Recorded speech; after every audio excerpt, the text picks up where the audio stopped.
അപ്പോൾ hello everyone, welcome to first gear again. ഇന്ന് ഭയങ്കര എക്സൈറ്റഡ് ആയിട്ടാണ് നമ്മളിന്ന് റിവ്യൂ ചെയ്യാൻ വന്നിരിക്കുന്നത്. വേറൊന്നുമല്ല, ഇന്ന് നമ്മൾ കൊണ്ടുവന്നിരിക്കുന്ന വണ്ടി എന്ന് പറഞ്ഞു കഴിഞ്ഞാൽ ഏതൊരു മലയാളി വണ്ടി പ്രാന്തനായാലും ഒരിക്കലെങ്കിലും ഓൺ ചെയ്യാൻ കൊതിക്കുന്ന ഒരു വണ്ടി തന്നെയാണ്. പ്രത്യേകിച്ചും ഓഫ് റോഡിങ് പ്രിയർ അവർക്കിടയിൽ ഈ ഒരു മോഡൽ കഴിഞ്ഞിട്ടായിരിക്കും വേറൊരു പേര് ഫസ്റ്റ് മനസ്സിൽ വരിക, ഓഫ് റോഡിംഗ് എന്ന് കേൾക്കുമ്പോൾ തന്നെ. അപ്പോൾ വേറൊന്നുമല്ല, നമ്മൾ ഇന്ന് കൊണ്ടുവന്നിരിക്കുന്ന വണ്ടി ജീപ്പിൻ്റെ റാംഗ്ലറാണ്. അപ്പോൾ നമ്മൾ ഇന്ന് ജീപ്പ് റാംഗ്ലർ അൺലിമിറ്റഡ് സഹാറ, അപ്പോൾ ഈ മോഡലാണ് നമ്മളിന്ന് റിവ്യൂ ചെയ്യാൻ പോകുന്നത്. അപ്പോൾ നമുക്ക് കൂടുതൽ ഡീറ്റെയിൽസിലേക്ക് പോവാം. ജീപ്പിൻ്റെ ഹിസ്റ്ററി മുതൽ നമുക്കൊന്ന് സ്റ്റാർട്ട് ചെയ്യാം. എനിക്കറിയാം എൻ്റെ വീഡിയോ എല്ലാം കുറച്ച് ലെങ്തി ആവുന്നുണ്ട്, പക്ഷേ നമുക്ക് ഈ വീഡിയോ നമുക്ക് അത്രയ്ക്ക് ലെങ്ത് കുറയ്ക്കാൻ പറ്റില്ല. കാരണം എന്താണെന്ന് വെച്ച് കഴിഞ്ഞാൽ ഇതിൽ അതിന് മാത്രം പറയാനുണ്ട്. അപ്പോൾ അതുകൊണ്ട് നമുക്ക് എന്തായാലും എല്ലാവരും ഒന്ന് ക്ഷമിക്കുക. അടുത്ത വീഡിയോ മുതൽ നമ്മൾ വീണ്ടും ലെങ്ത് കുറയ്ക്കുന്നതാണ്. നമുക്ക് റിവ്യൂയിലേക്ക് കിടക്കാം.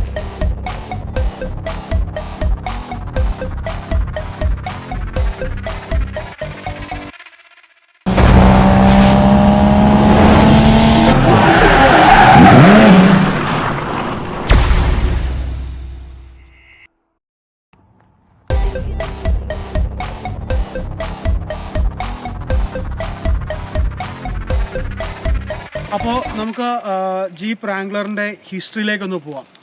ഇപ്പോൾ ഈ റാംഗ്ലർ എന്ന് പറഞ്ഞ നെയിം വന്നത് തന്നെ 1987 അതിന് മുമ്പ് നമുക്ക് ഈ ഒരു ജീപ്പ് റാംഗ്ലർ എന്നല്ല അറിയപ്പെട്ടുകൊണ്ടിരുന്നത്.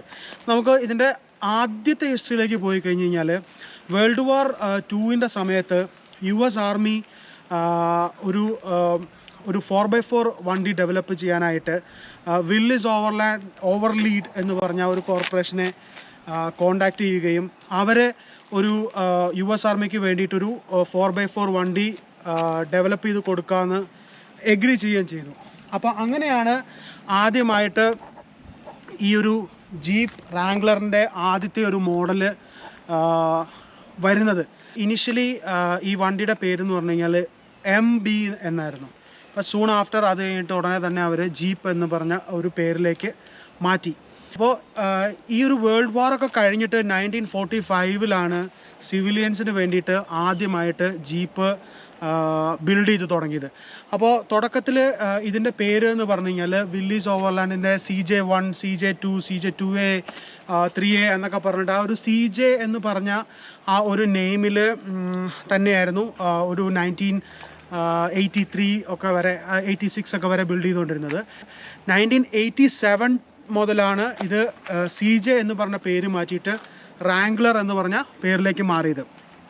അപ്പോൾ 1987 മുതൽ റാംഗ്ലർ ഇറങ്ങിക്കൊണ്ടിരുന്നത്, റാംഗ്ലർ ഇറങ്ങിയപ്പോൾ തന്നെ അതിന് ഈ പറഞ്ഞ പോലെ തന്നെ CJ പോലെ തന്നെ TJ, JK എന്നൊക്കെ പറഞ്ഞിട്ട് പല വേർഷൻസ് ഉണ്ടായിരുന്നു.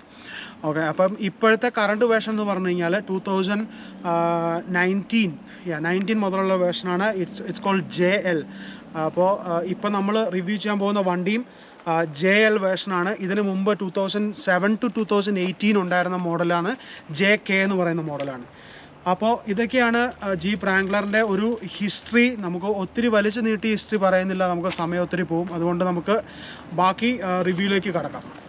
അപ്പോൾ നമ്മൾ ഈ ഹിസ്റ്ററിയൊക്കെ കേട്ടില്ല. ഇപ്പോൾ ഈ ഹിസ്റ്ററിയുടെ ഭാഗമാകാൻ വേണ്ടി തന്നെ, അതായത് ഒരു ജീപ്പ് റാംഗ്ലർ എന്ന് പറഞ്ഞ ആ ഒരു മോഡലിനോടുള്ള ആ ഒരു ഇഷ്ടം, ആ ഒരു ഹിസ്റ്ററിയുടെ ഭാഗമാകാൻ വേണ്ടിയിട്ട് തന്നെ വണ്ടി എടുക്കുന്ന ഒത്തിരി പേരുണ്ട്. അത് പറയാൻ കാരണം എന്ന് വെച്ച് കഴിഞ്ഞാൽ നമ്മൾ ജീപ്പ് റാംഗ്ലർ നമുക്കറിയാം, it's A life style vehicle. അപ്പോൾ നമുക്കിതിൻ്റെ ഫ്രണ്ട് വ്യൂയിലേക്ക് പോകാം. ഫ്രണ്ട് വ്യൂയിലേക്ക് പോകുമ്പോൾ ഞാൻ ആദ്യം തന്നെ നമുക്കിതിൻ്റെ ഹെഡ്ലൈറ്റിലേക്ക് ഒന്ന് പോകാം. കാരണം എന്താണെന്ന് വെച്ച് കഴിഞ്ഞാൽ കുറച്ച് ഡീറ്റെയിൽ ആയിട്ട് ഇതിൻ്റെ ഹെഡ്ലൈറ്റിൻ്റെ കാര്യം തന്നെ പറയാനുണ്ട്. അത് നമുക്ക് ഈ റൗണ്ട് ഹെഡ്ലൈറ്റ് ശരിക്കും ജീപ്പ് റാംഗ്ലറിൽ വന്നു തുടങ്ങിയത് 1996-97 മോഡൽ മുതലാണ്. TJ മോഡൽ വന്നു തുടങ്ങിയപ്പോൾ മുതലാണ്. അതുവരെ ഇത് റൗണ്ട് ഹെഡ്ലൈറ്റ് അല്ലായിരുന്നു, ഒരു സ്ക്വയർ ഹെഡ്ലൈറ്റ് ആയിരുന്നു 1996 വരെ. അപ്പം അത് ഇപ്പോൾ നമ്മുടെ റൗണ്ട് ഹെഡ്ലൈറ്റ് ഇപ്പോഴും അവർ മെയിൻറ്റെയിൻ ചെയ്തുകൊണ്ട് പോകുന്നുണ്ട്. പിന്നെ അത് കൂടാതെ LED ഹെഡ്ലൈറ്റാണ് വരുന്നത്. അപ്പോൾ ഈ ഹെഡ്ലൈറ്റിൻ്റെ ഒരു പ്രത്യേകതയാണ്, നമ്മളിപ്പോൾ ഓഫ് റോഡിങ്ങിനൊക്കെ പോകുമ്പോഴും വെഹിക്കിൾ ഒരു ഒരു ഒരു ഒരു ഈ ഒരു പൊസിഷനിൽ ഒരു ആംഗിളിലൊക്കെ ആണെങ്കിലും ഹെഡ്ലൈറ്റ് തന്നെ അഡ്ജസ്റ്റ് ചെയ്യും. കാരണം ഇതിൻ്റെ സ്റ്റെബിലൈസർ ബാറിലേക്ക് അതിൻ്റെ കണക്ഷൻ കൊടുത്തിട്ട് ആ ഒരു സ്റ്റെബിലൈസർ ബാറിൻ്റെ അനുസരിച്ച് ഹെഡ്ലൈറ്റ് തന്നെ അഡ്ജസ്റ്റ് ചെയ്യും. അപ്പോൾ അത് ഹെഡ്ലൈറ്റിൻ്റെ ഒരു എടുത്ത് പറയേണ്ട ഒരു കാര്യം തന്നെയാണ്.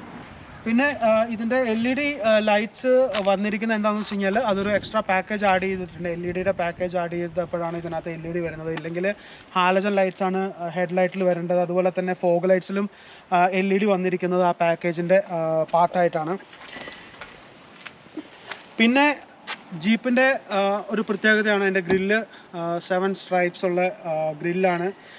എല്ലാ ജീപ്പിനും ഈ 7 സ്ട്രൈപ്സ് തന്നെയാണ് മെയിൻറ്റെയിൻ ചെയ്തുകൊണ്ട് പോകുന്നത്. അതുപോലെ തന്നെ ഈ 7 സ്ട്രൈപ്പ് മുകളിലും കൊടുത്തിട്ടുണ്ട്. ഇത് ഫങ്ഷണൽ ആയിട്ടുള്ള സ്ട്രൈപ്സ് തന്നെയാണ്.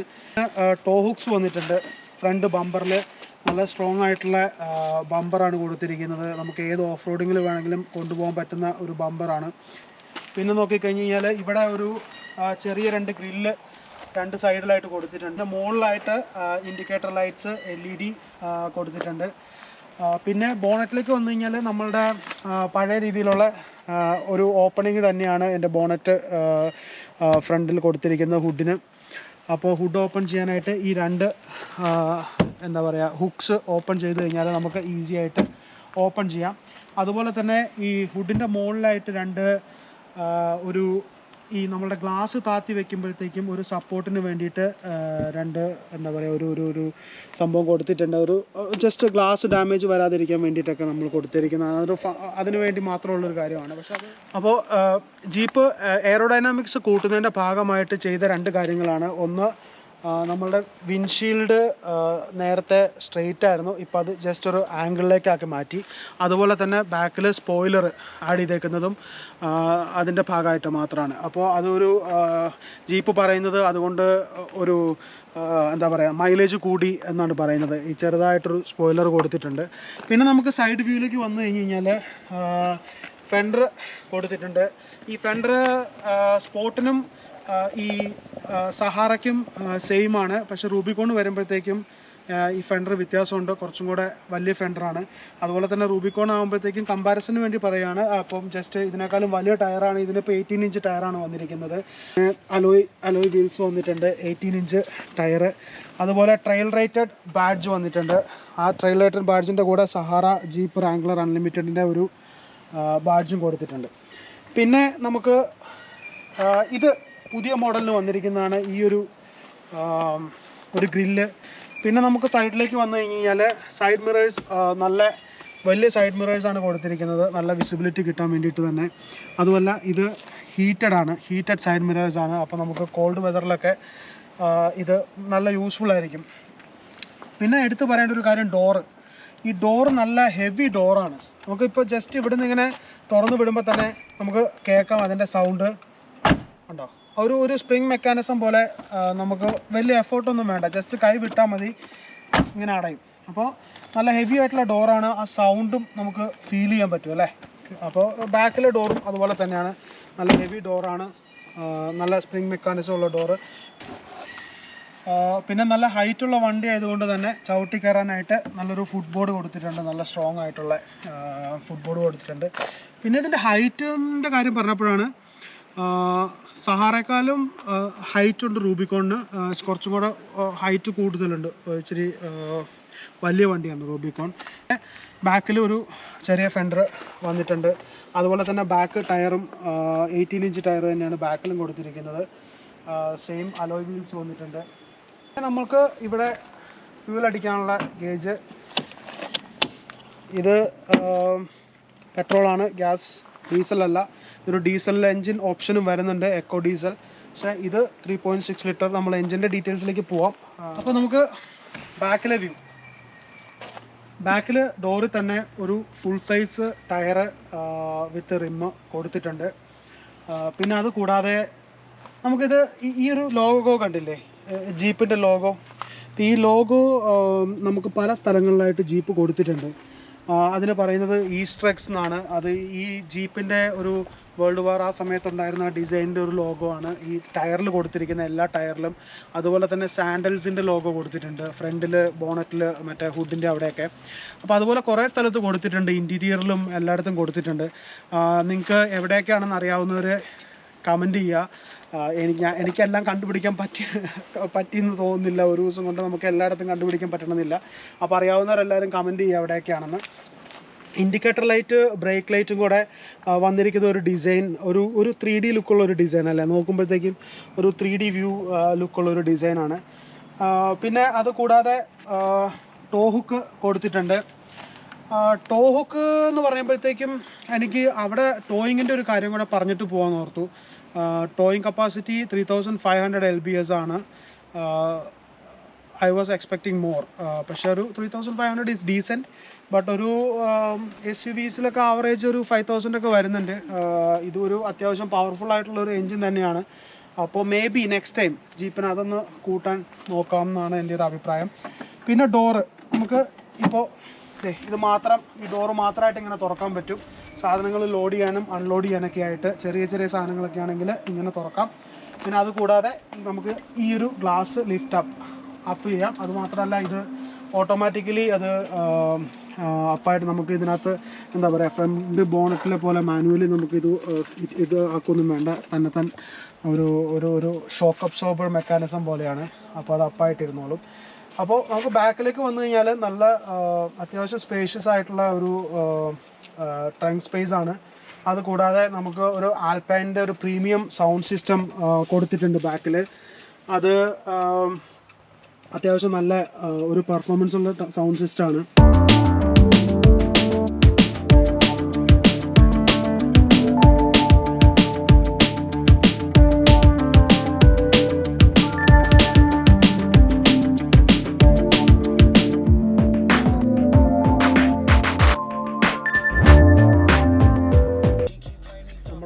മ്യൂസിക് സിസ്റ്റം ഒന്ന് ടെസ്റ്റ് ചെയ്ത് നോക്കിയതാണ്. ആരും തെറി വിളിക്കണ്ട. അടിപൊളി സിസ്റ്റമാണ് കേട്ടോ. നല്ല ക്ലിയർ ക്രിസ്പായിട്ടുള്ള വോയിസ് ആണ്. പിന്നെ ഒരു എടുത്തു പറയേണ്ട കാര്യം, ഇതിൻ്റെ ചാസി മാത്രമാക്കിയിട്ട് ബാക്കി എല്ലാ സാധനവും റിമൂവ് ചെയ്യാൻ പറ്റും എന്നുള്ളതാണ് ജീപ്പ് റാംഗ്ലറിൻ്റെ ഒരു പ്രത്യേകത. നമ്മൾ അടിപൊളി ഒരു ബീച്ചിൽ കൂടെ പോകുമ്പോഴോ അല്ലെങ്കിൽ സമ്മർ ടൈമിൽ ഇങ്ങനെ പോകുമ്പോഴൊക്കെ നല്ല കിടലിനായിട്ട് ഫുൾ ബോഡി നമുക്ക് റിമൂവ് ചെയ്യാം. 4 ഡോർസ് റിമൂവ് ചെയ്യാം. ഈ ബോഡി എല്ലാം റിമൂവ് ചെയ്യാൻ പറ്റും. അതുകൂടാതെ ഫ്രണ്ടിലെ ഗ്ലാസ് നേരത്തെ പറഞ്ഞ പോലെ നമുക്ക് താഴത്തേക്ക് മറച്ചിടാൻ പറ്റും. അതിനാ സപ്പോർട്ട് കൊടുത്തിരിക്കുന്നത് പറഞ്ഞില്ലേ. അപ്പോൾ അതുപോലെ റിമൂവ് ചെയ്യാൻ പറ്റും. പിന്നെ ഒരു കാര്യം, ഇതിൻ്റെ ഈ ബാക്കിൽ ഇതെല്ലാം റിമൂവ് ചെയ്യുമ്പോഴത്തേക്കും അതിൻ്റെ ടൂൾസ് വയ്ക്കാനായിട്ടാണ് ജീപ്പ് ഈ ഒരു ഹോൾസ് കൊടുത്തിരിക്കുന്നത്. അവിടെ ഏതൊക്കെ ടൂൾസ് എവിടെയൊക്കെ വയ്ക്കണം എന്നെല്ലാം എഴുതി വെച്ചിട്ടുണ്ട്. റൂഫ്, ഡോർ ഹിഞ്ചേഴ്സ്, അങ്ങനെ ഏതൊക്കെ വയ്ക്കണം, വിൻഷീൽഡ് ഏതൊക്കെ വയ്ക്കണം എന്നുള്ളതെല്ലാം ജീപ്പ് ഇവിടെ പേരും കൊടുത്തിട്ടുണ്ട്. അതുപോലെ ചെറിയൊരു സ്റ്റോറേജ് സ്പേസും ഉണ്ട് ഇവിടെ. അപ്പോൾ ഇതൊക്കെയാണ് ഡീറ്റെയിൽസ്. പിന്നെ നമുക്ക് ഈ ഒരു സീറ്റ് നമുക്ക് ഫുൾ മറച്ചിടാൻ പറ്റും മാനുവലി. ഇവിടെ ഇതിൻ്റെ ഹുക്കുണ്ട്. ഈ ഹുക്ക് പൊക്കി കഴിഞ്ഞാൽ ഫുൾ മറച്ചിടാം. അതുപോലെ ഈ സീറ്റിൻ്റെ സെക്കൻഡ് റോയുടെ ഹെഡ് റെസ്റ്റ്. പിന്നെ നമുക്ക് ഇതിൻ്റെ ഇൻറ്റീരിയറിൽ നോക്കിക്കഴിഞ്ഞാൽ കാണാം, ഇതുപോലെ ഇത് ജീപ്പിൽ മാത്രമായിരിക്കും നമ്മൾ കാണാൻ പറ്റുന്നുണ്ടായിരുന്നുള്ളൂ ഈ ഒരു ബാർസ് പോയേക്കുന്നത്. അപ്പോൾ ഇതിന് പറയുന്ന പേരാണ് റോൾ ബാർ ആൻഡ് കേജസ് എന്നാണ് പറയുന്നത്. അപ്പോൾ നമ്മൾ ഈ ബോഡി മൊത്തം റിമൂവ് ചെയ്യാമെന്ന് പറഞ്ഞില്ലേ. അപ്പോൾ മൊത്തം റിമൂവ് ചെയ്ത് കഴിഞ്ഞാൽ പിന്നെ നമുക്ക് ഈ role bar is A protection part അല്ലേ. നമ്മൾ വണ്ടി മറയോ അങ്ങനെ എന്തെങ്കിലുമൊക്കെ ചെയ്ത് കഴിഞ്ഞാൽ തന്നെ പ്രൊട്ടക്റ്റ് ചെയ്യാനായിട്ടാണ് ഇത് യൂസ് ചെയ്യുന്നത്. പിന്നെ ഈ ഡോറിൻ്റെ അകത്തായിട്ട് ടൂൾസ് സ്റ്റോർ ചെയ്യാനായിട്ടുള്ള ഒരു സ്റ്റോറേജ് യൂണിറ്റ് വന്നിട്ടുണ്ട്. അപ്പോൾ ഇതൊക്കെയാണ് ജീപ്പിൻ്റെ ബാക്കിലെ വിശേഷങ്ങൾ. അപ്പോൾ നമുക്കിത് പതുക്കെ ആദ്യം ഈ ഗ്ലാസ് താത്താം. ബാക്കിൽ വൈപ്പേഴ്സ് വന്നിട്ടുണ്ട്, അതെടുത്ത് പറയണം. പിന്നെ നമുക്ക് ഇത് ജസ്റ്റ് ഇങ്ങനെ അടച്ചാൽ ക്ലോസ്ഡായി. പിന്നെ ഇതിൻ്റെ റിവേഴ്സ് ക്യാമറ വന്നിരിക്കുന്നത് ഈ ടയറിൻ്റെ സെൻറ്ററിലായിട്ടാണ്. പക്ഷേ നിങ്ങൾക്ക് ഡൗട്ട് തോന്നാം ടയർ റിമൂവ് ചെയ്യണമെങ്കിൽ ക്യാമറ റിമൂവ് ചെയ്യണമെന്ന്. വേണ്ട, നമുക്ക് അലൻ കീ യൂസ് ചെയ്തിട്ട് ഈ ജസ്റ്റ് ഇതിൻ്റെ പ്ലാസ്റ്റിക് കവർ മാത്രം റിമൂവ് ചെയ്ത് കഴിഞ്ഞാൽ നമുക്ക് ടയർ ഒരു സ്റ്റീൽ ബാറിലാണ് വന്നിരിക്കുന്നത്, അതങ്ങ് ഊരിയെടുക്കാൻ പറ്റും. പിന്നെ ഇതിൻ്റെ എക്സോസ്റ്റ് വന്നിരിക്കുന്നത് സിംഗിൾ എക്സോസ്റ്റ് ആണ്. വണ്ടിയുടെ അടിയിലേക്കായിട്ടാണ്. അടിയിലേക്കെന്ന് പറഞ്ഞാൽ എല്ലാ വണ്ടിയുടെ അടിയിലാണ്, പക്ഷേ നമുക്ക് കാണാൻ പറ്റില്ല പുറത്തുനിന്ന്. നമുക്ക് പുറകിൽ നിന്ന് നോക്കിക്കഴിഞ്ഞാൽ ഇച്ചിരി ഉള്ളിലേക്കായിട്ടാണ് കൊടുത്തിരിക്കുന്നത്. പിന്നെ ഇത് ഒരു ബ്രേക്ക് ലൈറ്റാണ് കേട്ടോ. ഇതൊരു ബ്രേക്ക് ലൈറ്റാണ്, ഫങ്ഷനിങ് ആയിട്ടുള്ള ബ്രേക്ക് ലൈറ്റാണിതും. പിന്നെ ഈ വിൻഡോയുടെ സൈസ് ഞാൻ പറയാൻ വിട്ടുപോയി. ഭയങ്കര സൈസായിട്ടുള്ളൊരു വിൻഡോ ആണ്, നല്ല വിസിബിലിറ്റി. അത് മാത്രമല്ല സൈഡും, ഈ സൈഡിലേക്ക് പോകാൻ കഴിഞ്ഞാൽ സൈഡ് വിൻഡോസും ഭയങ്കര വലിയ വിൻഡോസാണ് കേട്ടോ. നല്ല വിസിബിലിറ്റിയാണ്. നമുക്ക് വണ്ടി ഓടിക്കുമ്പോഴായാലും നമുക്ക് ബ്ലൈൻഡ് സ്പോട്ട് എന്ന് പറഞ്ഞ സാധനം ഉണ്ടാവില്ല, അത്രയ്ക്ക് വിസിബിലിറ്റിയാണ് സൈഡിലെ വിൻഡോസും എല്ലാം ഇത്ര വലുതായതുകൊണ്ട്. അപ്പോൾ നമുക്ക് ഇനിയിപ്പം അകത്തേക്ക് കയറി നോക്കാം. അകത്തേക്ക് കയറി നോക്കാനായിട്ട് നമുക്ക് ആദ്യം പറയേണ്ടതെന്ന് വെച്ച് കഴിഞ്ഞാൽ ജീപ്പ് ഇപ്പോൾ കീലെസ് എൻട്രി കൊണ്ടുവന്നിട്ടുണ്ട്. കീലെസ് എൻട്രി ഇപ്പോൾ പുതിയ മോഡലുകളിലാണ് വന്നത്. പണ്ട് നമുക്ക് കീ വെച്ച് തന്നെ തുറക്കണമായിരുന്നു. അപ്പോൾ ഇപ്പോൾ കീലെസ് എൻട്രി ഉണ്ട്. ഇപ്പോൾ ലോക്ക്ഡ് ആണെങ്കിൽ അടുത്ത് വന്നു കഴിഞ്ഞാൽ ഇപ്പോൾ അൺലോക്കായി. അപ്പോൾ കീലെസ് എൻട്രി വന്നിട്ടുണ്ട്. അത് മാത്രമല്ല ഇതിന് റിമോട്ട് സ്റ്റാർട്ടും ഉണ്ട്. അതൊരു ഓപ്ഷണൽ പാക്കേജിൻ്റെ ഭാഗമായിട്ടാണ്. കോൾഡ് പാക്കേജ് അങ്ങനെ എന്താണ് ജീപ്പ് പറയുന്നത്, അതിൻ്റെ ഭാഗമായിട്ടാണ് ഈ റിമോട്ട് സ്റ്റാർട്ടറും വരുന്നത്. നമുക്ക് റിമോട്ട് സ്റ്റാർട്ടറുണ്ട്. റിമോട്ട് സ്റ്റാർട്ടറിന് നമുക്ക് ഈ ബട്ടൺ 2 തവണ ഞെക്കി കഴിഞ്ഞാൽ വണ്ടി തന്നെ സ്റ്റാർട്ടാവും. നമുക്ക് ഇനി അകത്ത് കയറി നോക്കാം. അപ്പോൾ നമുക്ക് ഡോറിലേക്ക് പോയി കഴിഞ്ഞ് കഴിഞ്ഞാൽ ഭയങ്കര സിമ്പിളായിട്ടുള്ള, അതായത് നമുക്ക് ജസ്റ്റ് ഒരു സ്റ്റോറേജ് ഇവിടെ കൊടുത്തിട്ടുണ്ട്. കപ്പ് ഹോൾഡേഴ്സും കാര്യങ്ങളൊന്നും വരുന്നില്ല. ഒബ്വിയസ്ലി ഇറ്റ് ഈസ് ഓഫ് റോഡർ നമ്മളൊരു. അപ്പോൾ പിന്നെ നമുക്ക് വന്നേക്കുന്നതെന്ന് വെച്ച് കഴിഞ്ഞാൽ ഇവിടെ ഈ ഒരു ലോക്ക് ഉണ്ടല്ലോ, ഈ ഒരു ലോക്ക് ഈ ഡോറ് മാത്രം ലോക്ക് ചെയ്യാനായിട്ട് ഉള്ള ഒരു ലോക്ക് ആൻഡ് അൺലോക്കിംഗ് ആണ് ഇവിടെ കൊടുത്തിരിക്കുന്നത്. അതുമാത്രമല്ലാതെ ഇപ്പോൾ പുതിയതായിട്ട് പുതിയ മോഡൽസിലെല്ലാം വന്നിരിക്കുന്നതാണ് ഈ സെൻട്രലൈസ്ഡ് ലോക്ക് അൺലോക്ക് ബട്ടൺ. അത് ഇത്ര നാളുള്ള വണ്ടികളിലൊന്നും ഇല്ലായിരുന്നു. അതുമാത്രമല്ല പവർ അഡ്ജസ്റ്റബിൾ ആയിട്ടുള്ള സൈഡ് മിറേഴ്സിൻ്റെ കൺട്രോൾസും വന്നിട്ടുണ്ട്. പിന്നെ നമുക്ക് ഉള്ളിലേക്ക് വന്നു കഴിഞ്ഞാൽ ഇവിടെ ലൈറ്റ്സിൻ്റെ കൺട്രോൾസ്, ഓട്ടോ, ഹൈ ബീം, ഈ കൺട്രോൾസ് എല്ലാം വന്നിട്ടുണ്ട്. അതുകൂടാതെ എയർ വെൻറ്റ്, റൗണ്ട് ആയിട്ടുള്ള എയർ വെൻ്റാണ് വന്നിരിക്കുന്നത്.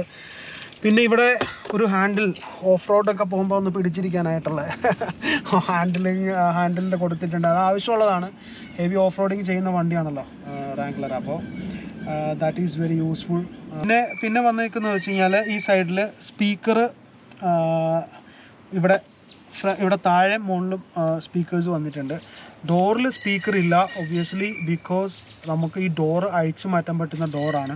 അപ്പോൾ ഒത്തിരി കോംപ്ലിക്കേറ്റഡ് ആയിട്ടുള്ള വയറിങ് കാര്യങ്ങളൊന്നും ഡോറിലേക്ക് കൊടുക്കാത്തത് അതുകൊണ്ട് തന്നെ ആയിരിക്കും. അപ്പോൾ നമുക്ക് വണ്ടിയുടെ അകത്ത് ഇരുന്നിട്ട് ഇതിൻ്റെ ഡീറ്റെയിൽസ് ഒക്കെ ഒന്ന് നോക്കാം. പക്ഷെ അതിന് മുമ്പ് ഇത്തിരി വെളിച്ചം കുറവുണ്ടല്ലേ, നമുക്കിതിൻ്റെ റൂഫ് ഒന്ന് റിമൂവ് ചെയ്ത് നോക്കാം. ഈ സംഭവങ്ങൾ 2 സൈഡിലുള്ള ഹുക്ക്, ബാക്കിൽ ഇവിടെ 2ലുള്ള ഹുക്ക് റിമൂവ് ചെയ്തിട്ട് ഇതും റിമൂവ് ചെയ്ത് കഴിഞ്ഞാൽ ചുമ്മാ എടുത്തങ്ങ് പൊക്കി മാറ്റിയാൽ മതി. റൂഫ് പൊളിയാണ് സംഭവം. കണ്ടോ, ഇത്ര ഈസിയാണ് ഇതിൻ്റെ റൂഫ് എടുത്ത് മാറ്റാനായിട്ട്. ഓക്കെ, അപ്പോൾ നമുക്കിതൊന്ന് മാറ്റാം. റൂഫൊക്കെ മാറ്റി പൊളിയാക്കി നമുക്ക് ഇൻറ്റീരിയറൊക്കെ ഒന്ന് കാണാം. ഓക്കെ, അപ്പോൾ ഫസ്റ്റ് സ്റ്റിയറിങ്ങിലേക്ക് പോയി കഴിഞ്ഞാൽ നല്ലൊരു ഡിസൈനാണ്. ഡീസൻറ്റ് സൈസ് വിഡ്ത്തുള്ള സ്റ്റിയറിങ്. പിന്നെ സ്റ്റിയറിംഗ് വീലിൽ തന്നെ എല്ലാ കൺട്രോൾസും വന്നിട്ടുണ്ട്. നമുക്ക് സൗണ്ട്, കോൾ ആക്സെപ്റ്റിംഗ് സംഭവങ്ങൾ, പിന്നെ എന്താ പറയുക, മ്യൂസിക് ചേഞ്ച് ചെയ്യാനുള്ള കൺട്രോൾസ്. പിന്നെ ജീപ്പിൻ്റെ ഒരു ലോഗോ മിഡിൽ കൊടുത്തിട്ടുണ്ട്. പിന്നെ അത് കൂടാതെ നമുക്ക് ഇതിനകത്ത് ഓപ്ഷണലായിട്ട് ആഡ് ചെയ്യിപ്പിച്ചേക്കുന്ന ഒരു പാക്കേജാണ് അഡാപ്റ്റീവ് ക്രൂയിസ് കൺട്രോളും ലൈൻ അസിസ്റ്റും ഒക്കെ. അപ്പോൾ ആ സംഭവം കൂടെ നമുക്ക് സ്റ്റിയറിങ്ങിൽ അതിൻ്റെ കൺട്രോൾസും വന്നിട്ടുണ്ട്. നമുക്കിനി ഡ്രൈവർ സൈഡിൽ സെൻട്രൽ കൺസോളിലേക്ക് പോയി കഴിഞ്ഞ് കഴിഞ്ഞാൽ ഇവിടെ അനലോഗ് ആയിട്ടുള്ള മീറ്റേഴ്സ്, നമുക്ക് ഇപ്പോൾ സ്പീഡോമീറ്റർ ആയാലും ടാക്കോമീറ്റർ ആയാലും അനലോഗാണ്. സെൻറ്ററിൽ മാത്രം ഒരു ഡിജിറ്റൽ ഡിസ്പ്ലേ കൊടുത്തിട്ടുണ്ട്. ആ ഡിജിറ്റൽ ഡിസ്പ്ലേയിൽ നമുക്ക് വെഹിക്കിൾ ഡീറ്റെയിൽസ് സംഭവങ്ങളൊക്കെ മാറി നമുക്കിവിടെ ഈ സ്റ്റിയറിങ്ങിൽ തന്നെയുള്ള കൺട്രോളിൽ മാറ്റാൻ പറ്റും.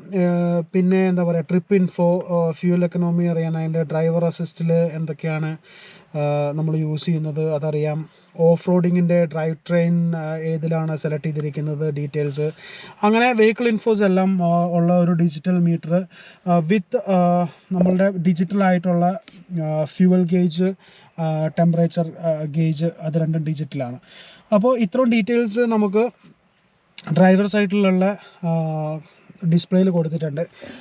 ഇനി നമുക്ക് സെൻട്രൽ കൺസോളിലേക്ക് വന്നു കഴിഞ്ഞ് കഴിഞ്ഞാൽ ഒരു 4 ഇഞ്ചാണോ 6 ഇഞ്ചാണോ അത്യാവശ്യം നല്ല സൈസായിട്ടുള്ള ഒരു ഡിസ്പ്ലേ തന്നെയാണ് കൊടുത്തിരിക്കുന്നത്. ഇതിന് യു കണക്ട് എന്ന് പറഞ്ഞുകൊണ്ട് ജീപ്പ് കുറേ ടെക്നോളജിയും ഇതിനകത്ത് ആഡ് ചെയ്തിട്ടുണ്ട്. ഫോർ എക്സാമ്പിൾ നമുക്ക് ഓഫ് റോഡ് പേജസ് എന്ന് പറഞ്ഞിട്ടുണ്ട്. ആ ഓഫ് റോഡ് പേജസ് പോയി കഴിഞ്ഞ് കഴിഞ്ഞാൽ നമ്മളുടെ വണ്ടി ഈവൻ ഏത് ആംഗിളിലാണ് പാർക്ക്, നമുക്കിപ്പോൾ നിൽക്കുന്നത് വണ്ടി, റോൾ പിച്ച് ആംഗിൾസ് സംഭവങ്ങൾ, പിന്നെ ഡ്രൈവ് ട്രെയിനിൻ്റെ സംഭവങ്ങൾ, ഡീറ്റെയിൽസ്, ആക്സസറി ഗേജസ്, ഓരോ each and everything, oil pressure അടക്കം എല്ലാം പ്രൊവൈഡ് ചെയ്യുന്നുണ്ട് നമുക്ക് ഈ ഒരു യു കണക്റ്റ് വഴി ആപ്പിൽ. പിന്നെ അത് കൂടാതെ ബാക്കിയുള്ള ആൻഡ്രോയിഡോ ആൻഡ്രോയിഡ് ഓട്ടോ, ഐഫോണിൻ്റെ സംഭവം ഓട്ടോ കണക്ഷൻ, മറ്റേ ഫോണായിട്ടുള്ള കണക്ഷൻ, എല്ലാ സംഭവങ്ങളും കൊടുത്തിട്ടുണ്ട്. പിന്നെ ഒറ്റ കാര്യം എന്ന് വെച്ച് കഴിഞ്ഞാൽ ഹാർഡ് ബട്ടൺസ് ഒന്നും കൊടുത്തിട്ടില്ല. സൗണ്ടിന് മാത്രം ഇവിടെ ഒരു ഹാർഡ് ബട്ടൺ കൊടുത്തിട്ടുണ്ട്. ബാക്കിയെല്ലാം ടച്ച് സ്ക്രീനിൽ തന്നെയാണ്. പക്ഷെ നല്ല റെസ്പോൺസീവായിട്ടുള്ള ടച്ച് സ്ക്രീനാണ്. നമ്മൾ നല്ല ഈസി ആയിട്ട് ഇപ്പം സ്വൈപ്പൊക്കെ ആണെങ്കിലും സ്ക്രീനൊക്കെ ആണെങ്കിലും വളരെ റെസ്പോൺസീവാണ്. ഹീറ്റഡ് സീറ്റ്, എല്ലാ സംഭവങ്ങളും, വൈഫൈ ഹോട്ട്സ്പോട്ട്, എല്ലാം ഓപ്ഷൻസും ജീപ്പ് പ്രൊവൈഡ് ചെയ്യുന്നുണ്ട്. പിന്നെ നമുക്ക് ഈ ഡിസ്പ്ലേയുടെ താഴത്തേക്ക് വന്നു കഴിഞ്ഞാൽ വോളിയം കൺട്രോൾസ്, ഫാൻ സ്പീഡ്, പിന്നെ അതുപോലെ റേഡിയോ ട്യൂണിങ്ങിൻ്റെ സംഭവങ്ങൾ, ഇതിൻ്റെ 3 ഹാർഡ് ബട്ടൺസ് കൊടുത്തിട്ടുണ്ട്. ഫ്രണ്ടിലെ ഫോഗ് പോകാനായിട്ടുള്ള മറ്റേ ഫ്രണ്ടിലെ വിൻഡോയിലേക്കും ബാക്കിലെ വിൻഡോയിലേക്കുമുള്ള എയർ സർക്കുലേഷന് വേണ്ടിയിട്ടുള്ള ബട്ടൺസ്. അതുകൂടാതെ ഹീറ്റഡ് സ്റ്റിയറിംഗ് ആണ്. Heated driver and passenger side heated ആണ്. അത് കോൾഡ് വെതർ പാക്കേജിൻ്റെ പാർട്ടാണ്. നോർമലി ആ ഒരു ഹീറ്റഡ് സ്റ്റിയറിങ്ങും ഹീറ്റഡ് സീറ്റ്സും വരുന്നില്ല. ആ പാക്കേജ് നമുക്ക് ആഡ് ചെയ്യണം. പിന്നെ അതുകൂടാതെ ഓട്ടോ എൻജിൻ ഓൺ ഓഫ് ഫീച്ചറുള്ള എൻജിനാണ് വന്നിരിക്കുന്നത്. അത് ഓഫ് ചെയ്ത് വയ്ക്കാനെങ്കിലുള്ള ബട്ടൺ, പിന്നെ ട്രാക്ഷൻ കൺട്രോളിൻ്റെ ബട്ടൺ, അതുകൂടാതെ മറ്റേ ഹിൽ അസിസ്റ്റ്, പിന്നെ അതുകൂടാതെ പാർക്കിങ്ങിൻ്റെ ഒരു നമുക്ക് ഡിറ്റക്റ്റ് ചെയ്യാനുള്ള അത് ഓഫ് ചെയ്ത് വയ്ക്കാൻ പറ്റും. പിന്നെ നമുക്ക് സ്ക്രീൻ ഓഫ് ചെയ്ത് വയ്ക്കാം. ഇപ്പോൾ സ്ക്രീൻ ഓഫ് ചെയ്ത് വെക്കണം, ഓഫ് റോഡിങ്ങിലൊക്കെ പോകാം, നമുക്ക് സ്ക്രീനിലേക്ക് നോക്കി നമുക്കൊരു കോൺസെൻട്രേഷൻ ഒന്നും പോകണ്ടെന്നാണെങ്കിൽ സ്ക്രീനിൻ്റെ ഓഫ് ബട്ടൺ ഞെക്കി കഴിഞ്ഞ് കഴിഞ്ഞാൽ നമുക്ക് കാണാം സ്ക്രീൻ ഓഫ് ചെയ്ത് വയ്ക്കാൻ പറ്റും. പിന്നെ ഈ വിൻഡോസിൻ്റെ താത്താനും പൊക്കാനും ഉള്ള ബട്ടൺസ് എല്ലാം നമുക്ക് ബാക്കിലെയും ഫ്രണ്ടിലെയും സെൻട്രൽ കൺസോളിൽ തന്നെയാണ് വന്നിരിക്കുന്നത്. കാരണം ഡോർ നമുക്ക് റിമൂവബിൾ ആയതുകൊണ്ട് ജീപ്പിൽ അങ്ങനെയാണ്. പിന്നെ ഇത് ഈ ബാക്കിലിരിക്കുന്നവർക്ക് അത് താത്താതെ ഇരിക്കാൻ വേണ്ടിയിട്ട് ആ ഒരു സംഭവം ഓഫ് ചെയ്ത് വയ്ക്കാൻ വേണ്ടിയിട്ട്, ഇപ്പോൾ പിള്ളേരൊക്കെ ഇട്ട് കളിക്കാതിരിക്കാൻ വേണ്ടിയിട്ടുള്ള ഒരു ഇത് ഓഫ് ചെയ്ത് വയ്ക്കാനായിട്ടുള്ളതാണ്. പിന്നെ ഇവിടെ നമുക്ക് USB ഓക്സിലറി കണക്ഷൻ പോർട്ട്, അത് നമുക്ക് നല്ല രസമായിട്ട് അടച്ചു വയ്ക്കാം. ജീപ്പിൽ നമുക്കറിയാം 2 ഗിയറുണ്ട്, 2 ഗിയർ ലിവർ കൊടുത്തിട്ടുണ്ട്. ഒന്ന് ഈ ചെറുത് എന്ന് പറഞ്ഞു കഴിഞ്ഞാൽ നമുക്ക് മാനുവലി നമുക്ക് ഓഫ് റോഡിങ്ങിന്, അതായത് 4x4 ആ ഒരു ഇതിൽ സെറ്റ് ചെയ്ത് വെച്ചിട്ട് നമുക്ക് ഓടിക്കാൻ വേണ്ടിയിട്ടാണ് ഈ ഒരു ഗിയറിലെ ഓപ്ഷൻസ്. അതായത് 2 ഹൈ, 4 ഹൈ, ന്യൂട്രൽ, 4 ലോ, ഈ ഒരു 4 ഓപ്ഷൻസാണ് ഇവിടെ കൊടുത്തിരിക്കുന്നത്. അതുകൂടാതെ നമുക്ക് ഇവിടെ ഒരു 8 സ്പീഡ് ഓട്ടോമാറ്റിക് ഒരു ഗിയർ വരുന്നുണ്ട്. അതുകൂടാതെ നമുക്ക് മാനുവൽ മോഡിലും ഡ്രൈവ് ചെയ്യാൻ പറ്റും. പ്ലസ് ആൻഡ് മൈനസ് നമുക്ക് ഈ ഗിയർ ഷിഫ്റ്റിൽ തന്നെ, ഈ ഗിയർ ലിവർ തന്നെയാണ്. നമുക്ക് പാഡിൽ ഷിഫ്റ്റ് ഒന്നുമല്ല യൂസ് ചെയ്യുന്നത്. ഓക്കെ. പിന്നെ നമുക്ക് ഇതിൻ്റെ ഹാൻഡ് ബ്രേക്ക് എന്ന് പറയുമ്പോഴത്തേക്കും ഓൾഡ് സ്കൂൾ ഹാൻഡ് ബ്രേക്ക് തന്നെയാണ് കൊടുത്തിരിക്കുന്നത്. അത് ജീപ്പിന് ഐ ലൈക്ക് ഇറ്റ്. നമുക്ക് എന്തായാലും ഇലക്ട്രോണിക്സ് ഒക്കെ കൊടുത്ത ഒരു ഭംഗി ഉണ്ടാവില്ല, ജീപ്പല്ലേ, അപ്പോൾ ദിസ് ഈസ് ഗുഡ്. പിന്നെ സെൻട്രൽ കൺസോളിലേക്ക് വന്നു കഴിഞ്ഞാൽ നല്ല ഒരു സൈസുള്ള ഹാൻഡ് റെസ്റ്റ് തന്നെയാണ്. നല്ല സോഫ്റ്റ് ലെതർ മെറ്റീരിയലാണ് യൂസ് ചെയ്തിരിക്കുന്നത്. നല്ല കംഫർട്ടാണ്. അതുകൂടാതെ നമുക്കിത് 2 ലെയറായിട്ട് തുറക്കാൻ പറ്റും. ഒന്ന് മുകളിൽ മാത്രം തുറക്കാം, നമുക്ക് കോയിൻസ് എല്ലാം വെക്കാൻ വേണ്ടിയിട്ട്. ഇല്ലെങ്കിൽ ഇതിൻ്റെ താഴെ പിടിച്ച് തുറന്നാൽ അത് സ്റ്റോറേജിലേക്ക് ഡയറക്റ്റായിട്ട് തുറക്കാം. ഡീസൻറ്റ് സൈസ് സ്റ്റോറേജ് ഉണ്ട്. അതുപോലെ ഈ കപ്പ് ഹോൾഡേഴ്സിൻ്റെ ഒരു കാര്യം പറയണം. ഈ കപ്പ് ഹോൾഡേഴ്സിൻ്റെ നടുക്കായിട്ട് നമുക്ക് മൊബൈൽ ഫോണൊക്കെ ഹോൾഡ് ചെയ്ത് വെക്കാൻ വേണ്ടിയിട്ടുള്ള ഒരു ഹോൾഡറും കൂടെ കൊടുത്തിട്ടുണ്ട്. മൊബൈൽ ഫോൺ നമുക്ക് കറക്റ്റായിട്ട് ഹോൾഡ് ചെയ്ത് വയ്ക്കാം. സാധാരണ വണ്ടികൾക്കൊന്നും ഇത് കാണാറില്ല. ഈ സെൻറ്ററിലുള്ള സ്പേസ് മൊബൈൽ ഫോൺ വയ്ക്കാൻ വേണ്ടി മാത്രമല്ല കേട്ടോ. ഇതിൻ്റെ കീ നമുക്ക് ഡയറക്റ്റ് കറക്റ്റായിട്ട് അവിടെ ഫിറ്റാവും. അപ്പോൾ മൾട്ടി യൂസ് കീ നമുക്ക് പ്രോപ്പറായിട്ട് വയ്ക്കാം. പിന്നെ പിന്നെ വന്നേക്കുന്നത് വെച്ച് കഴിഞ്ഞാൽ ഗ്ലൗസ് സ്പേസ് അത്യാവശ്യം വലിയ സൈസൊന്നും ഇല്ല. ഇതൊരു ഇത്തിരി നമുക്ക് പുറത്തുനിന്ന് കാണുന്ന ഒരു വലുപ്പം നമുക്ക് ഉള്ളിൽ ഇരിക്കുമ്പോഴത്തേക്കും തോന്നില്ല. ഒരു ഇത്തിരി എന്താ പറയുക, ഒരു ഇടുങ്ങിയിരിക്കുന്ന പോലെ തോന്നും. പുറത്തുനിന്നുള്ള വലുപ്പം നമുക്ക് ഫീൽ ചെയ്യുന്നില്ല.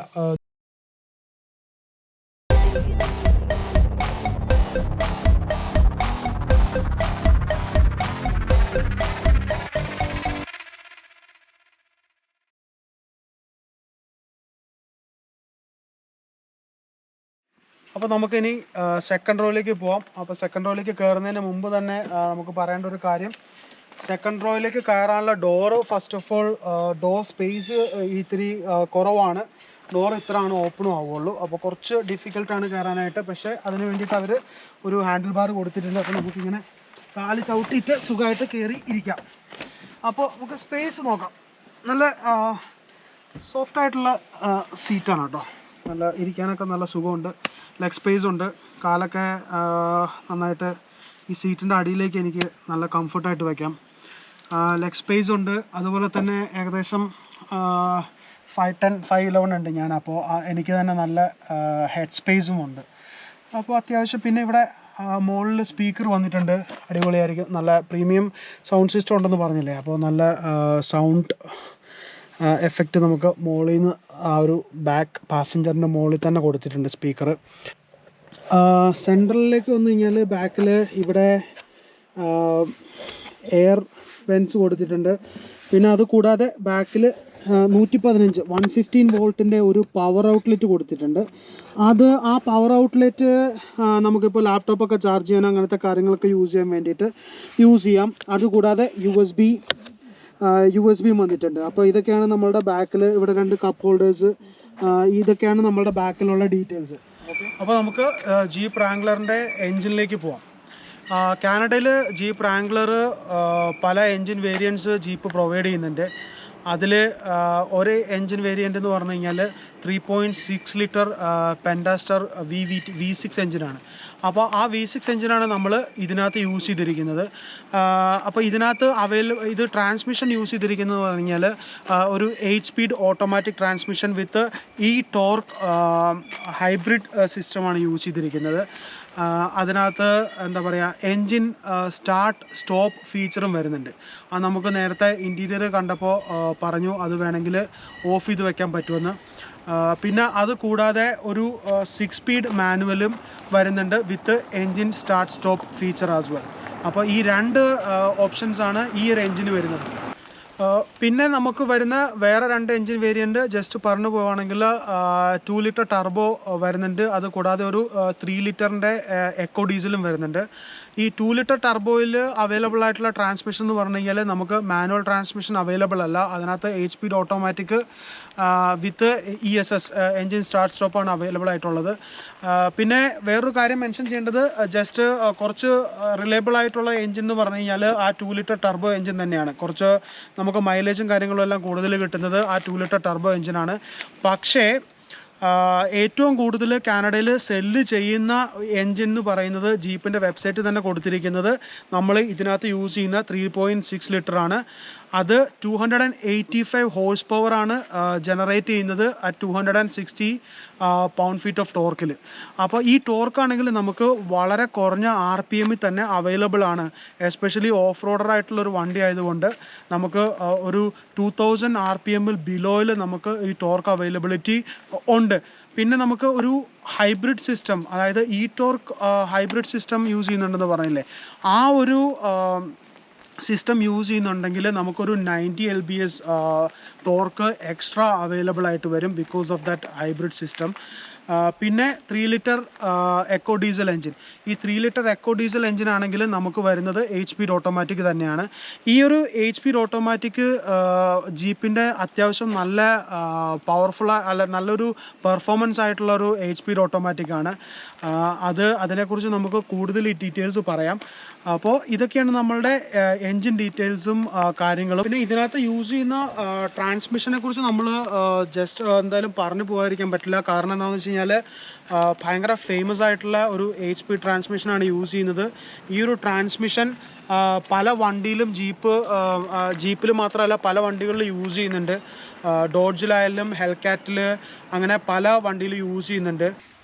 പിന്നെ ഈ ജീപ്പ് റാംഗ്ലർ എടുക്കുന്ന ഒരു ഭൂരിഭാഗം ആൾക്കാരും ചെയ്യുന്ന ഒരു കാര്യമാണ് ഇതിൻ്റെ മോഡിഫിക്കേഷൻ ചെയ്യുമ്പോഴത്തേക്കും ഒത്തിരി കംപ്ലൈൻറ്റ്സ് ജീപ്പ് റാംഗ്ലറിന് ഉണ്ടാവാൻ ചാൻസ് ഉണ്ട്. പ്രത്യേകിച്ച് നമ്മൾ വലിയ ടയറൊക്കെ ഇട്ടിട്ട് അപ്പോൾ ഹൈറ്റൊക്കെ കൂട്ടി ഒത്തിരി മോഡിഫൈ ഒക്കെ ചെയ്തിട്ട് ഹെവി ഓഫ് റോഡിങ് ചെയ്യുന്ന ആൾക്കാരുണ്ട്. ഇപ്പോൾ ഹെവി ഓഫ് റോഡിങ് ഒന്നും അല്ല എന്നാണെങ്കിൽ വലിയ പ്രശ്നം വരാൻ ചാൻസ് ഇല്ല.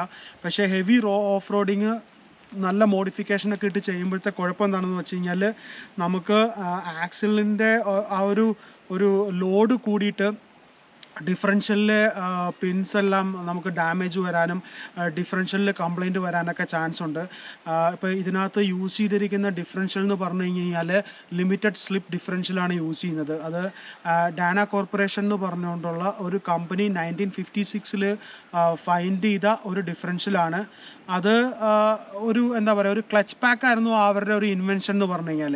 അപ്പോൾ ആ ഒരു ക്ലച്ച് പാക്ക് യൂസ് ചെയ്തിട്ട് ആ ഒരു ഡിഫറൻഷ്യൽ ലോക്കിംഗ് ചെയ്യുന്ന എയർ ലോക്കിംഗ് സിസ്റ്റം വെച്ചിട്ടാണ് ആ ഒരു ഡിഫറൻഷ്യൽ വർക്ക് ചെയ്യുന്നത്. അപ്പോൾ ഈ ഒരു ഡിഫറൻഷ്യൽ എന്ന് പറഞ്ഞു കഴിഞ്ഞാൽ ഇതിനകത്ത് ഇത്തിരി കോംപ്ലിക്കേറ്റഡ് സിസ്റ്റമാണ് ഞാൻ നേരത്തെ പറഞ്ഞ പോലെ. അപ്പോൾ അതിനകത്ത് ഒരു 4 പിനിയൻ പിനിയൻ റിങ് എന്നൊക്കെ പറയാൻ വേണമെങ്കിൽ ചെറിയ റിങ്സ് ഉണ്ട്.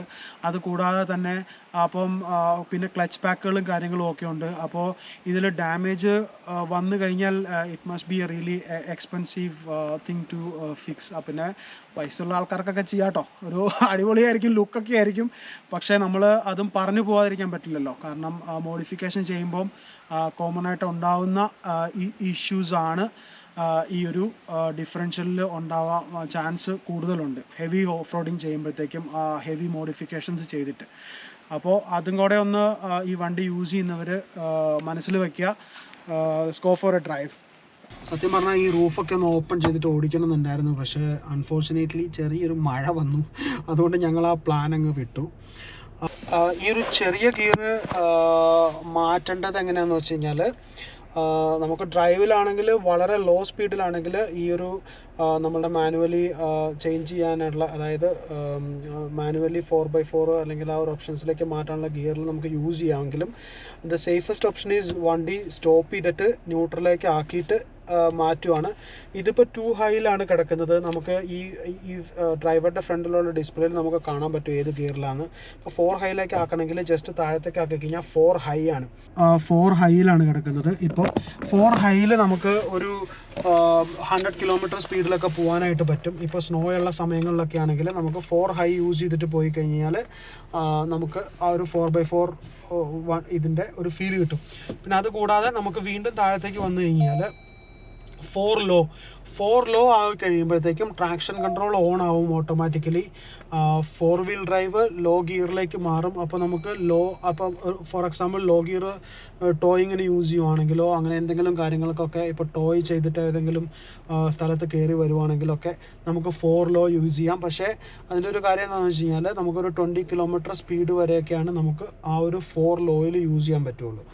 ഓക്കെ, ഇപ്പോൾ നമുക്ക് 4 ലോയിലാണ് കിടക്കുന്നത്. നമുക്ക് ജസ്റ്റ് ഇത് മാറ്റിയിട്ട് നോർമൽ 4 ഹൈയിലേക്ക് ആക്കി, ഇപ്പോൾ 2 ഹൈയിലേക്ക് ആക്കി. ഓക്കെ, അപ്പോൾ ഇനി നമുക്ക് ഡ്രൈവിലേക്ക് ഇട്ടിട്ട് സാധാരണ പോലെ ഓടിക്കാം. നമുക്ക് നോക്കാം ഇനിഷ്യൽ ഒരു പവർ നമുക്ക് ഗ്രാവൽ റോഡിൽ എങ്ങനെയുണ്ടെന്ന് നോക്കാം.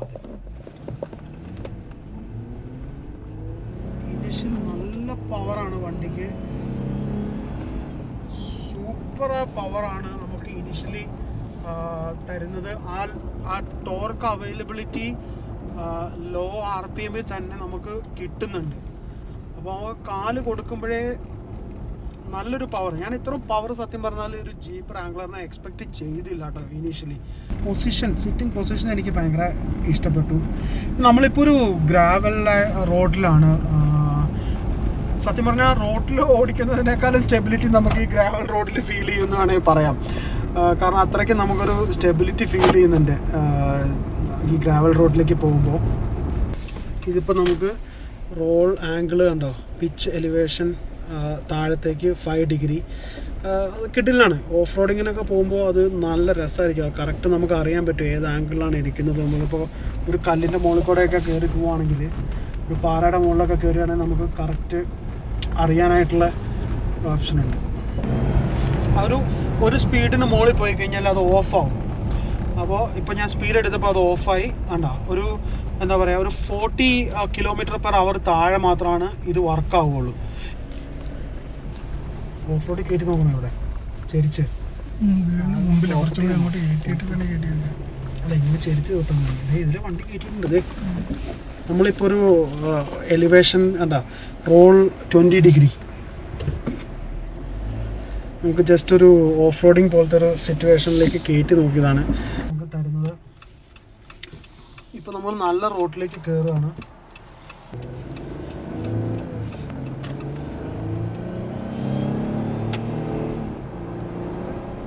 നോയ്സ് നമുക്ക് ഫീൽ ചെയ്യാം. അപ്പോൾ ഇതിനകത്ത് മെയിനായിട്ട് പറയേണ്ട കുറച്ച് കാര്യങ്ങളെന്ന് വെച്ച് കഴിഞ്ഞാൽ, ഒരു പുതിയ റാംഗ്ലറിലെല്ലാം ഇവർ മാക്സിമം സൗണ്ട് പ്രൂഫ് ആക്കാൻ നോക്കിയിട്ടുണ്ട്. അതുമാത്രമല്ല, എയർ നമുക്ക് ഉള്ളിലേക്ക് എയർ നോയ്സുകൾ അല്ലെങ്കിൽ എയർ ലീക്സ് ഒക്കെ കുറയ്ക്കാനായിട്ട് മാക്സിമം ശ്രമിച്ചിട്ടുണ്ട് പുതിയ റാംഗ്ലറിൽ. നേരത്തെ ഇപ്പം റാംഗ്ലറിൽ കോമൺ ആയിട്ടുള്ള ഇഷ്യൂസാണ് നമ്മൾ ഈ റൂഫൊക്കെ ഓപ്പൺ ചെയ്തിട്ട് അടച്ച് കഴിയുമ്പോഴത്തേക്കും എയർ നന്നായിട്ട് ക്ലോസ് ആവത്തില്ല. എയർ ലീക്സും ചിലപ്പോൾ വാട്ടർ ലീക്സും ഒക്കെ വരുന്ന ഒരു ഇഷ്യൂ റാംഗ്ലറിൽ പലരും പറയുന്നതാണ്. പക്ഷെ മാക്സിമം അത് കുറയ്ക്കാനായിട്ട് നമ്മളുടെ പുതിയ ഒരു ജനറേഷനിൽ അവർ ട്രൈ ചെയ്തിട്ടുണ്ട്. അത് നമുക്ക് ഫീൽ ചെയ്യാനും പറ്റും വണ്ടി ഓടിക്കുമ്പോൾ. സ്റ്റെബിലിറ്റിയും കാര്യങ്ങളും ഒക്കെ പഴയതിനേക്കാളും നമുക്ക് കൂടുതലായിട്ട് ഫീൽ ചെയ്യാൻ പറ്റും. എനിക്ക് ഫീൽ ചെയ്തൊരു കാര്യം, നമ്മളിപ്പോൾ ഒരു 80-90 km സ്പീഡിൽ പോയിട്ട് കാല് കൊടുക്കുമ്പോഴത്തേക്കും, ഫോർ എക്സാമ്പിൾ ഞാൻ ഇപ്പോൾ കാല് കൊടുക്കാം, ആ ഒരു ഒന്ന് ഡൗൺ ഷിഫ്റ്റ് ചെയ്തിട്ട് ഒന്ന് സ്പീഡ് ആക്സലറേഷൻ വരാനായിട്ട് സ്ലൈറ്റ് ഡിലേ ഫീൽ ചെയ്യുന്നുണ്ട്. പക്ഷേ ഇതൊരു റേസ് കാറൊന്നും അല്ലല്ലോ, this is mainly an of റോഡർ. അപ്പോൾ അതുകൊണ്ട് അതൊന്നും വലിയ ഇഷ്യൂ ഒന്നും അല്ല. ബട്ട് ഒരു മെൻഷൻ ചെയ്യേണ്ടതുകൊണ്ട് മാത്രം ജസ്റ്റ് മെൻഷൻ ചെയ്തു എന്നേ ഉള്ളൂ. That is not the purpose of this car അല്ലേ. നമ്മൾ നേരത്തെ മെൻഷൻ ചെയ്തു തുടക്കത്തിൽ തന്നെ ഇതൊരു ലൈഫ് സ്റ്റൈൽ വെഹിക്കിളാണെന്ന്. നമ്മളിപ്പോൾ ഈ റോഡിലൊക്കെ ഡ്രൈവ് ചെയ്ത് പോകുമ്പോഴത്തേക്കും എന്താ പറയുക, വേറൊരു ജീപ്പ് ഓണർ കണ്ടു കഴിഞ്ഞാൽ വേവ് ചെയ്യും. നമ്മൾ മോട്ടോർ സൈക്കിളിൻ്റെ വീഡിയോസിലൊക്കെ കാണാം. മോട്ടോർ സൈക്കിളിൻ്റെ വീഡിയോസിൽ ഞാൻ മെൻഷൻ ചെയ്തിട്ടുണ്ട്, മോട്ടോർ സൈക്കിൾസ് ഇങ്ങനെ ലെഫ്റ്റ് ഹാൻഡ് വെച്ചിട്ട് വേവ് ചെയ്യുന്ന പോലെ സ്റ്റിയറിങ്ങിൻ്റെ മുകളിൽ 2 കൈ വെച്ചിട്ട് ഇങ്ങനെ വേവ് ചെയ്യുക എന്നുള്ളത് എല്ലാ ജീപ്പ് ഓണേഴ്സും നമ്മളെ വേവ് ചെയ്യും. അപ്പോൾ അതൊക്കെ നമുക്ക് ആ ഒരു ലൈഫ് സ്റ്റൈൽ വെഹിക്കിൾ ആണെന്നുള്ളതിൻ്റെ ഒരു എന്താ പറയുക, ഒരു പ്രൂഫാണത് അല്ലേ. ഹൈവേയിൽ പോകുമ്പോൾ it is not a best vehicle to drive. അല്ലെങ്കിൽ ആ ഒരു റൈഡിങ് കംഫർട്ടൊക്കെ നമുക്ക് വേറെ ഈ ഒരു പ്രൈസ് റേഞ്ചിലുള്ളൊരു SUV-ക്ക് കിട്ടുന്ന ആ ഒരു റൈഡിങ് കംഫർട്ടും കാര്യങ്ങളൊന്നും ജീപ്പിൽ കിട്ടില്ല. കുറച്ച് വോബിളി ആയിരിക്കും, കുറച്ചൊരു എന്താ പറയുക, ഒരു വൈബ്രേഷനും കാര്യങ്ങളൊക്കെ ഫീൽ ചെയ്യാം. ഒരു വിൻഡി സമയത്തൊക്കെയാണ് ഓടിക്കുന്നതെങ്കിൽ കുറച്ച് ഷെയ്ക്ക്നെസ് ഒക്കെ ഫീൽ ചെയ്യാം. പക്ഷെ അത് ഈ മോഡലിൽ കുറച്ചിട്ടുണ്ട്. അപ്പോൾ ആ ഒരു സംഭവമൊക്കെ കുറച്ചിട്ടുണ്ടെങ്കിലും വേറെ SUV കിട്ടുന്ന ആ ഒരു സുഖമൊന്നുമില്ല. പക്ഷേ പീപ്പിൾ ലവ് ജീപ്പ് അല്ലേ. ജീപ്പ് റാംഗ്ലർ ഉണ്ടെന്ന് പറയുമ്പോൾ ആ ഒരു പ്രൗഡാണ് എല്ലാവർക്കും. ഞാൻ പല മോഡൽസിൻ്റെ പ്രൈസ് റേഞ്ച് ഞാനിപ്പോൾ സ്ക്രീനിലിടാം. അപ്പോൾ നമ്മൾ ഇപ്പോൾ ഓടിക്കുന്ന ഈ വണ്ടിയുടെ പ്രൈസ് റേഞ്ച് എന്ന് പറഞ്ഞു കഴിഞ്ഞാൽ ലിറ്റിൽ ഓവർ 60,000 വരും ഓൺ ദ റോഡ്. അപ്പോൾ it is not a cheap car. ഇതിൻ്റെ മുകളിലാണ് റൂബിക്കോൺ ഓപ്ഷൻ ആണെങ്കിൽ ഇതിനേക്കാളും എക്സ്പെൻസീവ് ആണ്. അപ്പോൾ ഇതൊക്കെയാണ് നമ്മളുടെ ജീപ്പ് റാംഗ്ലർ അൺലിമിറ്റഡ് സഹാറയുടെ വിശേഷങ്ങൾ. നമ്മൾ ഇനിയും നല്ല അടിപൊളി വീഡിയോസൊക്കെ ആയിട്ട് വരാം. അപ്പം ഇതെല്ലാ ഗ്രൂപ്പുകളിലേക്കും നിങ്ങളുടെ ഫ്രണ്ട്സിൻ്റെ ഇടയ്ക്കൊക്കെ ഷെയർ ചെയ്ത് കൊടുക്കുക. പ്രത്യേകിച്ചും ജീപ്പ് ഇഷ്ടപ്പെടുന്ന എല്ലാവർക്കും ഷെയർ ചെയ്ത് കൊടുക്കുക. അപ്പോൾ ഇനിയും അടിപൊളി വീഡിയോസൊക്കെ ആയിട്ട് വരാം. അതുവരെ good bye. Please like, share and subscribe the video. അപ്പോൾ അടുത്ത വീഡിയോയിൽ കാണാം. Bye bye.